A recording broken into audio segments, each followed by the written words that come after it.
So to me, behavioral health is a really complex topic, and it involves really a lot of different avenues.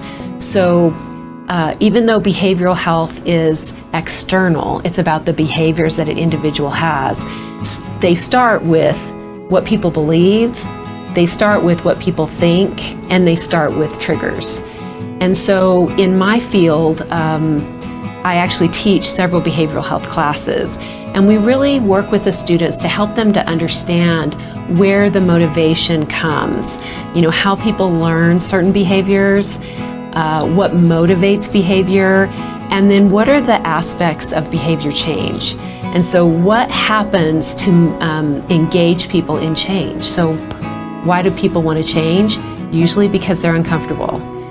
That's a good question, because I think it has shifted to behavioral health from like mental health or alcohol and drug, because it's one person. And so there's different ways that issues can affect how people live or how they get along in life and get along with people. And often different disorders come out in behaviors. So I'm thinking that's maybe why we went to a more holistic behavioral health term.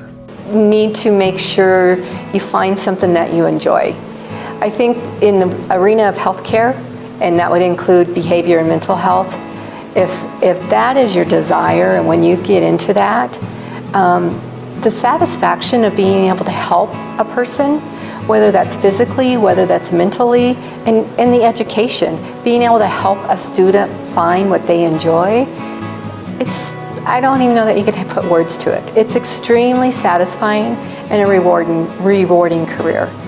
So to me, behavioral health encompasses the individual, the community, advocacy for clients, really looking at the biopsychosocial needs of people, people in their communities.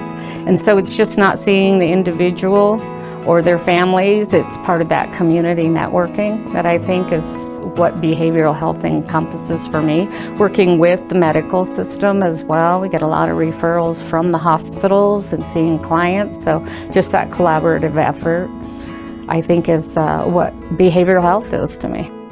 I fell into social work because a university professor said, you must narrow your interests. You love everything.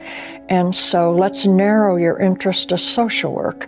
And the day one, I fell in love with it because it involves all facets of behavior, from economics to mental health to psychology, sociology, whatever. And I've been a cheerleader ever since. The field of infant and early childhood mental health is about 20 years old, so it's fairly new when it comes to mental health practice. It's known as an advanced clinical practice because you're not just doing therapy with a baby. You are supporting the parent and understanding their relationship patterns that have been passed down generationally. So we may be addressing things related to the baby's grandparents, great-grandparents, and how these things get passed down through generations and families. Behavioral health is a wider arching, I want to say, there's healthcare, and under healthcare there's mental health, and specifically behavioral health.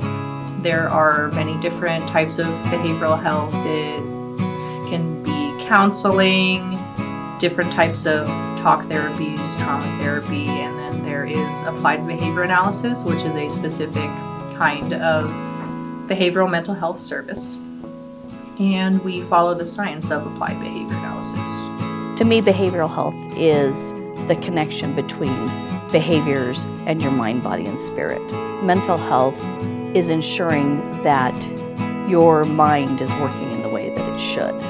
Mental health is not from the neck up, and physical health is not from the neck down. And so there's a collaboration of both of those things to work around mental health and primary care to treat the whole person. So I work in the medical clinic and am available to come in and partner with the doctors to treat the whole person and do short-term counseling.